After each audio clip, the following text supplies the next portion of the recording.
Welcome to the Love is Black podcast. It is Harvey, and I'm by myself.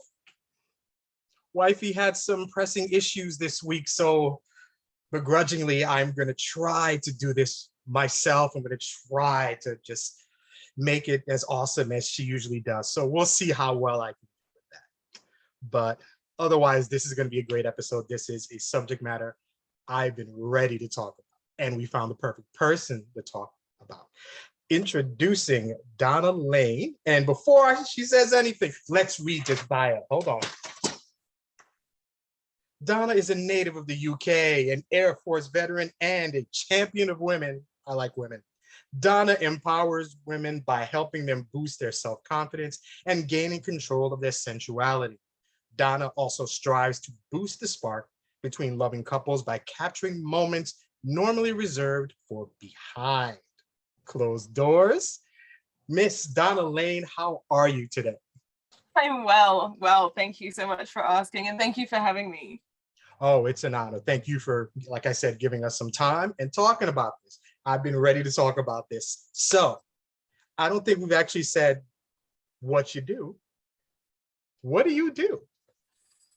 Well, I do boudoir photography. And for those that don't know what boudoir photography is, boudoir is actually the French word for bedroom. So I do photography that is a little off the beaten path. It is not family friendly. It is primarily very sultry shots of men, women, couples, and typically they are in some state of undress or completely naked. Okay. How does one become a boudoir photographer?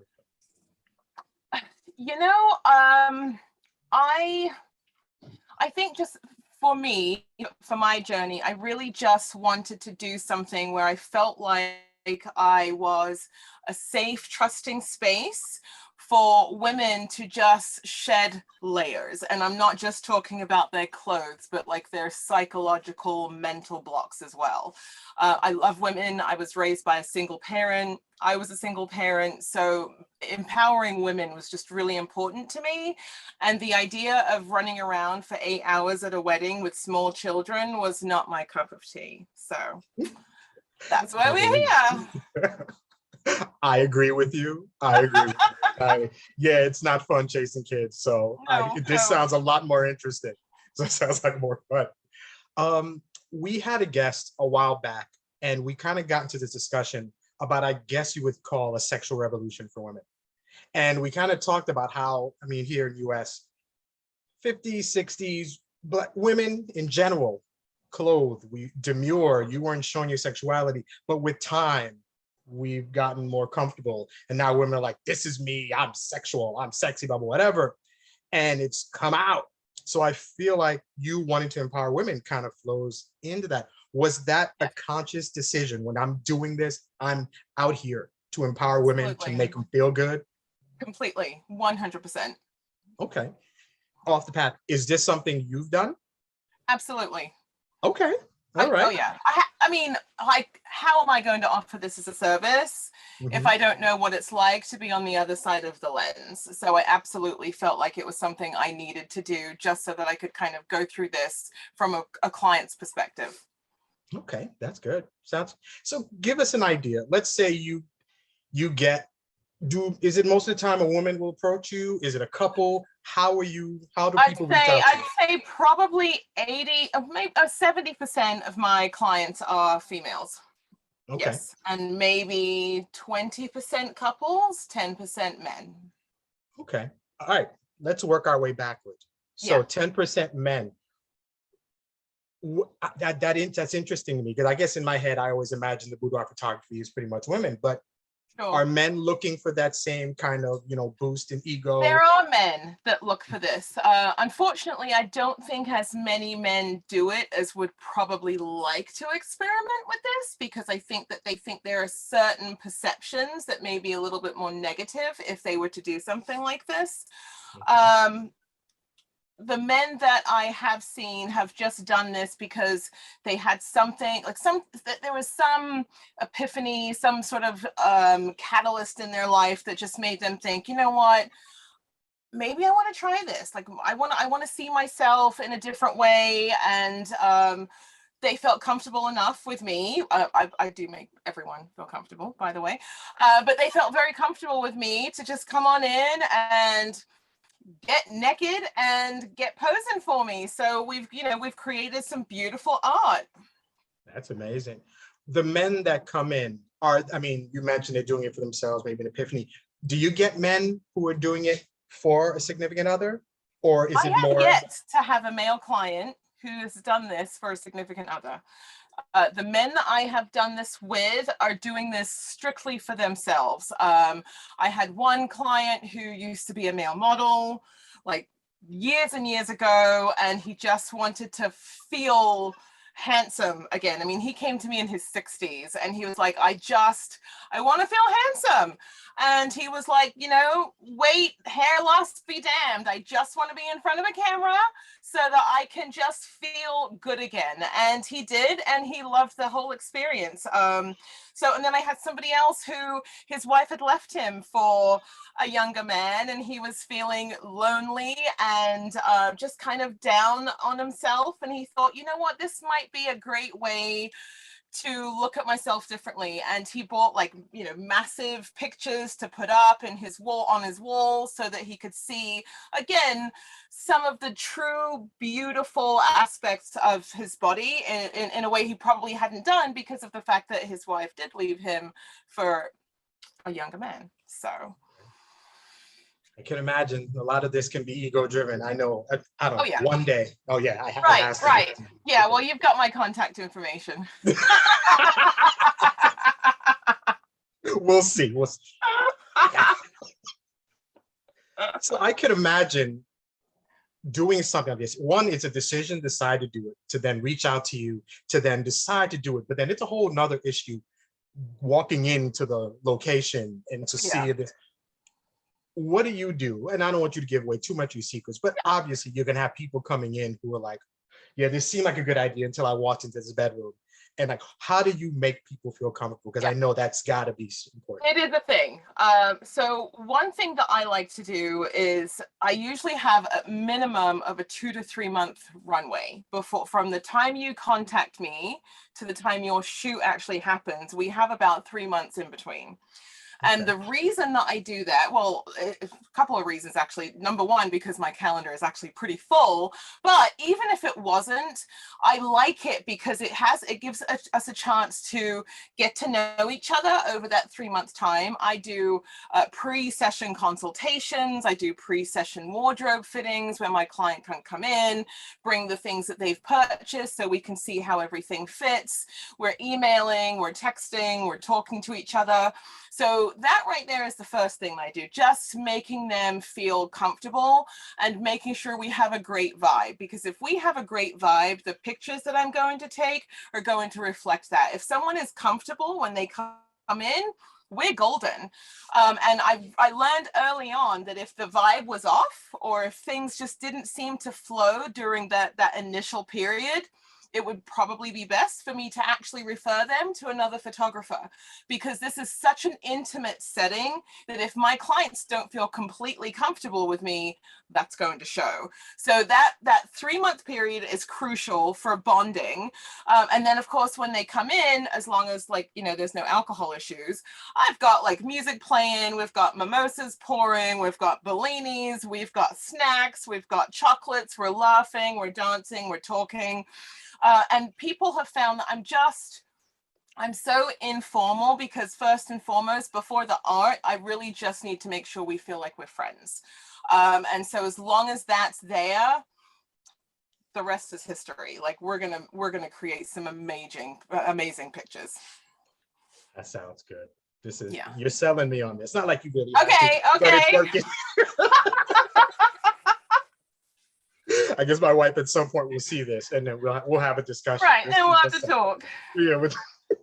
So you've got people coming in, and they feel comfortable with you. Is there this visual transformation that you see in people when they get comfortable, and now you're taking these pictures? Oh, definitely. Well, I mean, first of all of my services actually include professional hair and makeup, right? So when my female clients walk in, they're barefaced, obviously, like their hair is not styled, and I have the most amazing makeup artists that I work with, and they basically are responsible for that initial transformation, right? Like this whole supermodel experience.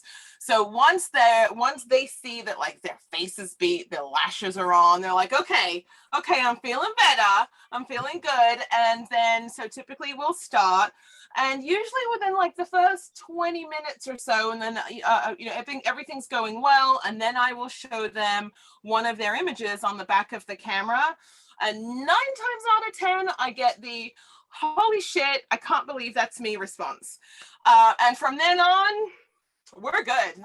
Yeah, like it is really a transformation that I'm seeing from kind of a little on the meek side to I am woman, hear me roar, I am ready to do this. So yeah, it's great fun. That is amazing. So is there a lot of, I come in and I take these pictures and I'm kind of demure, I'm kind of chill, but when I'm done and I leave, I'm a whole new person, I'm ready to take over the world? Oh is yeah. this Okay, that sounds. Yeah, that is definitely a thing. And it's so funny because what happens is I always send a questionnaire out to my clients to say, how comfortable are you with topless, implied nudity, full nudity? Because obviously I'm only going to do what your comfort level allows. Right. And even when I have clients who are like, oh yeah, like maybe implied, but you're not going to see a nipple. I'm not getting naked. Normally by the time we've got about half an hour left, they're like, I'm taking this off, and next thing I know, I've got nipples to work with, and like everything's out, and I love it because it just, again, it's just them shedding these layers. So yeah, it's a beautiful sight to behold. That's good. That's good. The reason I found this interesting, aside from the obvious, I'm a husband, so I'd imagine my wife would be amazing if she ever did it. But in terms, Black women in particular is why I found this interesting. Do you, and if you don't get, if there's no difference, I'm fine. Do you get a difference with Black women who come in to get something like this done versus other races? And if you do, tell us about it. Yes, Black women tend to be far more conservative when they're filling out their questionnaires, and it's about, nudity and what will you allow. Typically, most of them are just like, implied nudity is fine. Definitely no topless. But I think that for Black women, just an American woman thing, because in England, like this, like everybody's naked, right? But here I feel like Black women are raised with more religion as a factor in their upbringing. And because of that, they are taught that certain things are shameful. Masturbation, being naked, wearing short skirts, wearing red nail polish, wearing red lipstick. There are a lot of things that I've noticed that Black women have done or said as they're growing up to try to back away from their sensuality in a way that I don't necessarily see with a lot of other women. So yeah, and there are some times when women will come in, and again, these are Black women, and they will come in and the outfits that they have chosen are definitely more conservative than I'm used to. And I will typically try to be like, okay, well, let's pull that off the shoulder, or let's hike that up just a little bit, just to get them out of their comfort zone. Sometimes they might not be comfortable enough with it, and that's okay too, because again, like, I'm never going to push someone. I only want people to do what they are comfortable with. But I definitely do see slight differences, and not all the time. I mean, I definitely have women who are like me, who just come in and they're just ready to bear it all. But definitely I see more differences in that the women, the Black women tend to be a little bit more conservative, and it's typically because of a more religious upbringing. Makes sense. For the women that you do see, and that's the majority of your client base, do you get some women who just come in, maybe coming out of a bad situation, a bad relationship, and they need a way to feel better? Is that a red flag for you? If somebody comes and they want to get this done because they come out of a bad experience, does it help to have the 3-month buffer there? to make sure this is something? Yeah, I mean, yeah, even if they're just coming out of that, there's still chances are it's still going to be 3 months regardless, and that's just because of my calendar. So you can only get in where you can fit in. So typically they kind of have to wait. And so, yeah, I mean, it's been very rare that I have had someone come to me and for whatever reason during that period that we were kind of building up for their shoot, that they changed their mind because they had been impulsive or making a bad decision in the moment. So that, which is good. But I have to say, I mean, an experience with me is not the least expensive thing you can do. I mean, it really is an investment in yourself. And so when I have my initial chats with clients, I put all of that out there. Like, this is not something where you're spending $300 and you're getting 40 digitals. Like that's what you want, honey. You need to go to Craigslist. If you're working with me, you're going to get a very different experience. And because it is such an investment, it's definitely something that they should take the time to give some thought to, check their bank account or their credit card, make sure that you're good, because once this goes, like, we're in it to win it. All right. That's good. All right. So we kind of talked about men coming in and obviously women and then Black women. What's the experience when a couple comes in? So I do love doing, couples shoots they're just fun on a very different level, because I am witnessing people who are genuinely attracted to each other in the moment. And it feels really good to know that I am helping to ignite this spark. They may have always had it, but normally what happens is if I have a couple in, it's because they're celebrating perhaps an anniversary or a birthday. It's a special occasion, and things may have just gotten a little bit more mundane. So when they come to me and I'm like, okay, I need you now to grab her bum, or I need you to put your lips very close to her breast, but not actually touch it. I mean, I'm creating these moments of like serious sexual energy / anticipation. And sometimes the signs are obvious that that's happening, but of course everyone's very professional and everyone's great about it. But yeah, I love it. I absolutely love it, because there's nothing better to me than helping to bring two people together who just genuinely love each other. That's good. That's got to be interesting. So a couple comes in, I mean, they've clearly made the decision to do it. Do you see the concern maybe when a couple comes in? Oh yeah, the men are always concerned. The men are always concerned. The men are like deer in headlights. And yeah, so I definitely, like, usually I'll tell the men to make them feel a little bit more at ease. I'm like, you know what, darling, don't worry, you're just a prop, okay? Like, you're just going to be the prop. It's not going to be all on you right now, where it's going to be on her. And then as I think a lot of men feel better that way, because it's less pressure and they know they can just kind of sit back and just look really handsome, and she's the one doing all of the arching and posing and bending and all of the other good stuff. And then usually after maybe half an hour or so, like, everyone is hot and, like, woo, and fans are on, and the men are like, okay, what do I do now? Can I take my shirt off? Yeah, it's great. It's great. I love it. That's good. Do you get couples who aren't married? Do you get maybe boyfriend, girlfriend, maybe somebody? One couple that was not married, and they were younger. They were, I think, in like their late 20s, mid to late 20s. They've been dating like all through college. They knew each other in high school, and this was just something that they always wanted to do. And I probably got some of the best shots of my entire career in their shoot, but of course, because of the adult nature of the photography, I couldn't post it anywhere to like show off my work. But it was good stuff. It was really good stuff, and neither of them had any hang-ups. They were completely, no inhibition. Like, they were I can't talk now. No inhibitions at all. They were just whatever I suggested, they were on it. And then they were suggesting things that I was like, oh, okay. I mean, they had to get me out of my comfort zone. I was like, oh, am I blushing? But no, it was phenomenal, and they were just fun, beautiful people. I mean, and not even physically beautiful, just exuded just great personalities. It was probably one of the best experiences I've had. And yes, they were not married. Okay, that's good. That's interesting. It might be now. Who knows? Hey, after that, it sounds like it was steamy. Like, what's left after that? You gotta lock it up. I have had people contact me afterwards, like, just wanted to let you know that we're pregnant. So okay. Yeah. I was You're like, welcome. okay, well, if it's a girl, you're gonna name it Donna, right? There you go. Yeah, it's the bomb. It sounds amazing.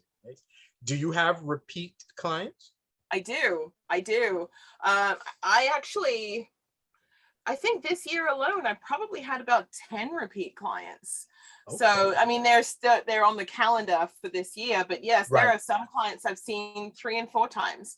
So what typically happens is you do it the first time and you're so overwhelmed with pride, like, oh my goodness, I can't believe this is me. I look freaking phenomenal. I cannot wait to do this again, because next time I'm going to wear this and this and this and this. And so, yes, that's how I end up with repeat clients, because they just love the way they looked and felt so much that they want to repeat it. And typically they'll do it once a year because they're older. Like, lots of my female clients are probably 40 and above. Okay. And so once they've done it once, they're like, oh, I need to keep doing this because I'm only getting older. Nothing's getting higher, right? Unless we're getting like plastic surgery. Everything's falling down. So I need to get this done while I still look good as shit. So I probably can't say that, can I?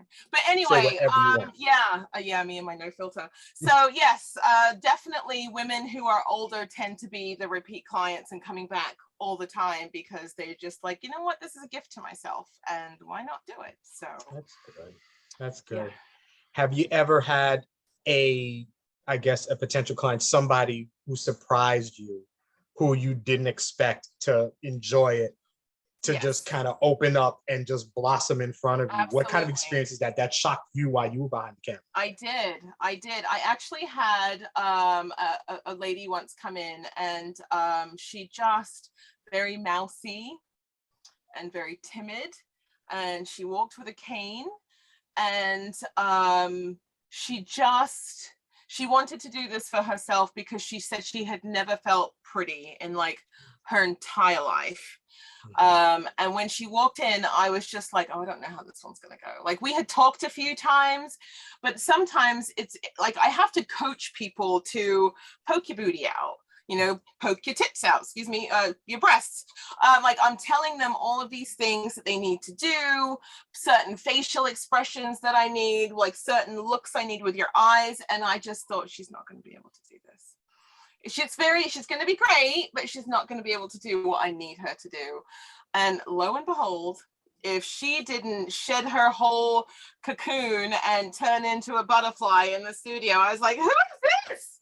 Like, oh my goodness. She just, again, it was one of those things where she saw a couple of the pictures up front and she just didn't recognize herself. And it just kind of showed her like, oh my God, I'm actually like, I'm a knockout. And after that, we were golden. But yeah, I definitely have had some people that I was like, well, you know, whatever it is, we'll get beautiful pictures regardless. But there's one thing that, you know, sometimes I'll get like striking pictures that just kind of take my breath away. Then there are other pictures that are just very, very pretty. But yes, every now and then I have been really like gobsmacked by someone's images because I just didn't expect it from them. Because again, I got to see their transformation. And of course, they're always crying afterwards, right? So that always makes me feel good. You know, the more I see you cry, the better job I did. Wow. Well, you mean tears of joy, or just kind of exhaustion of relief? No, tears of joy. Tears of joy. I can't tell you the number of women that just they almost, it's almost like a dysmorphia, where they just, you know, they look at their bodies in the mirror every day and they're like, oh my God, like my stomach is awful, I've got this cellulite, I've got these stretch marks. They just don't feel attractive. So anytime I can show them the other side of that, and I show them to the point where they just have like an emotional response, yeah, like that's why I do it, because I just want people to just feel as good about themselves as I wish they could, just based on what I see. That's good. Yeah, you're providing quite a service. It's, I mean, if you look at it superficially, it's these great pictures, everybody looks good. But when you get under it, it's an emotional, it's quite an emotional moment. It is very emotional. It is very mental. Yeah, like if there was an American designation in this country for like phototherapist, I'd have that nameplate on my door. So I like that. Oh, so yeah, that's a title. Stick with that. It is Put a that title, on your, right? put that on I your could probably LinkedIn. do something with that. Phototherapist. I like that. That's interesting. I think, again, the reason this was interesting is because there's only so much of this I can understand as a man. So I'm like, women, I know I've got 3 daughters. So I kind of have an understand. I don't have an understanding. Let's just say that. I don't know how women, how girls perceive themselves in the world, how magazines or TV or song, music, anything, how they see themselves. So it's so interesting to see this. And of course, since Where Love is Black, like I want to hear what Black women are handling this. So what's the music? Give me what's the playlist like? Well, so I actually do ask my clients in my questionnaire, like what kind of music they do like. Okay. Just because I don't want to be playing Cardi B if someone is really into Faith Hill. You can only play but so much WAP for someone who just wants to listen. You know what I'm saying? So, no, I like my music is kind of all over the place. I mean, I might have George Michael blasting or Outkast. I do like to have, you know, Beyonce. Of course, we got Cardi B in there because everyone needs a little raunchy ass music to get naked to. Okay. But yeah, I do actually like to ask my clients. Now, I have had some clients tell me like smooth jazz, and I'm like, no. I'm not playing smooth jazz. You are getting naked, honey. We're not doing that to Kenny G. So, that's exactly the thing that popped into my head. Ain't nothing sexy about Kenny G. I hear you. No. So when I do see a playlist or like, you know, suggestion, I'll tell them, okay, I did see this, but I'm not playing that. Because we need something, again, that's going to just kind of help them to just get out of their head, just listen to the music, dance. We're laughing, singing along with the lyrics. So yeah, we want to have something that's going to just evoke fun and you know, bring us to a good place. Is there a song? I mean, obviously we know different kinds of music, different genres for your clients. Is there a song or a kind of music that you might pull out if somebody seems like they're still kind of tight? Is there like a track where you're like, I think this might be the thing that breaks them out, gets them moving or anything? So there is one that I tend to play like while they're getting like their hair and makeup done. Okay. And it's a Beyonce song. That's so cliche, I know, right? But the song is called 6-Inch Heels. And it's just about just this woman. There are some, okay, how does this relate? But Ching's theme of the song is basically that to do to make sure that she's successful at the end of the day. Okay. So that's okay. All right. Kind of lost you. You came in and out, but I think, yeah, I just noticed that. Yeah, would you mind repeating that? Because I kind of lost a bit of it. I think I can get out of it, but tell me. Yeah, again. Not a problem. So the song is 6-Inch Heels by Beyonce. And the song is basically just about this woman who works really hard. She's always on her grind. She's hustling just to make sure that she is successful at the end of the day. And that song is just very powerful to me. So I tend to play that when I have someone who just needs to feel like a bit more of a badass. Okay. Has anybody requested some music where you're like, really? This is what you want to listen to? Oh, yeah. Oh, well, so I don't listen to City Girls. Okay, good. And you shouldn't. Keep going. Yes. But I have had lots of clients who are like, where's the City Girls? And I'm like, I don't which song? And my sister is like super ratchet because she was raised in this country. Well, not like that's why people are ratchet, but she is. So sometimes I'll like ask her for like song choices and recommendations because, you know, sometimes she likes to just play stuff that I think other people would enjoy. Okay. You just brought up something that's interesting. Where are you located? Oh, well, so my studio is in the Washington, D.C. area. Okay. So is there a difference between an American versus somebody in the UK doing this? I guess because you mentioned being raised here. Are we more ratchet here versus more conservative? No. I think Europeans in general are more free with nudity. The idea doesn't freak us out nearly as much. But I also think that it's because religion in this country plays a huge role in the upbringing of everyone, not even just, you know, Black women. I think religion, you've got the Bible Belt. I mean, religion in itself is one of the foundations of the way that this country is run. You know, like when you think about, I mean, everything goes back to God in this country, and it's not necessarily like that in Europe. You have a clear division of a clear separation of church and state. So because of that, I think that people tend to be less conservative just in general. You go to Europe, you're finding nude beaches or topless beaches. How many topless beaches do you know about in the United States? I don't think I could tell you one. Yeah.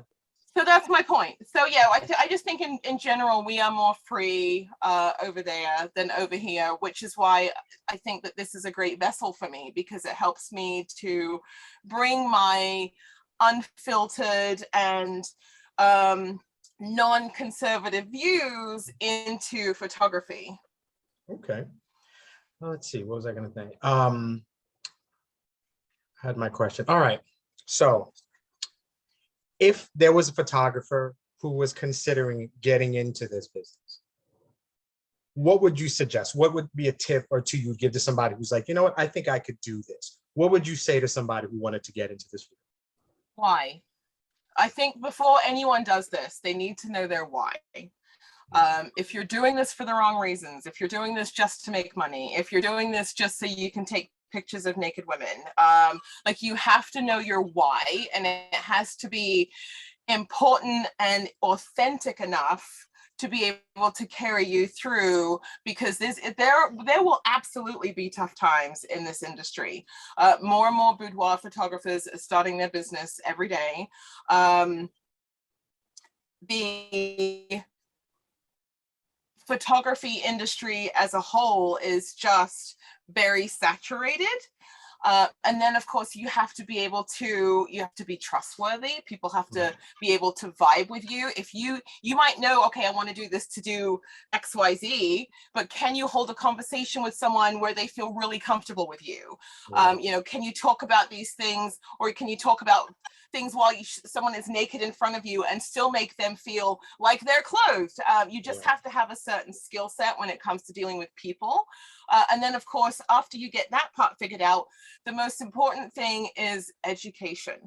And not necessarily going off to a four-year college, but there are a lot of different photography education groups out there that help with posing, lighting, learning how to use your camera, the business side of things. There's a lot that needs to be really, really researched and delved into before just starting something like this. But again, my number one thing is figure out your why. Why would you want to do this? And what are you going to be able to offer that's going to set you apart from somebody else? Okay. Excuse me. Can a man realistically do this, or would it be kind of difficult for a man to do this kind of thing. Somebody with the best of intentions. Yeah. Is this something a man can do without? Totally, You know? totally. Let me tell you, I have actually my next shoot scheduled with a man. Okay. So yes, men can do this. Michael Sasser is a photographer in California, and he takes amazing images. He's well respected. The thing is some men tend to have what we call the male gaze when it comes to boudoir photography, where, you know, they're basically having a woman turn around and bend over and squat down like she's on the front of like Hustler magazine. Female clients don't want to see themselves as this object that a male photographer is taking images of, if that makes any sense. When I take pictures of my clients, it's not even about them, you know, posing, and it's not like, okay, 1, 2, 3, do this. I'm having them do very subtle things, just thoughtful things, so that it looks like I am capturing them in a very natural, quiet moment by themselves. Some of the male photographers who I've seen, because there are lots of them in some of the groups that I'm in, and I'm looking at their images like, no, like, you just need to get out of this industry altogether. But it's because they're giving these women what we call the male gaze, which basically just that they are objectifying their clients. So it can be done, but you just have to know how to photograph your clients in a way that just very. Okay. All right. So if you could pick one male and one female celebrity that you could do a session with, and just to make this a little bit harder, let's just take Beyonce and we'll pick Cardi B out the picture. But who, if you could pick whoever you wanted to get them in the room, a few drinks, and you could photograph them, and that would just be for your, not, okay, that sounds bad. It would be just for you to do, to show the world. Who would you pick and why? Okay, I would probably, gosh, this is really hard.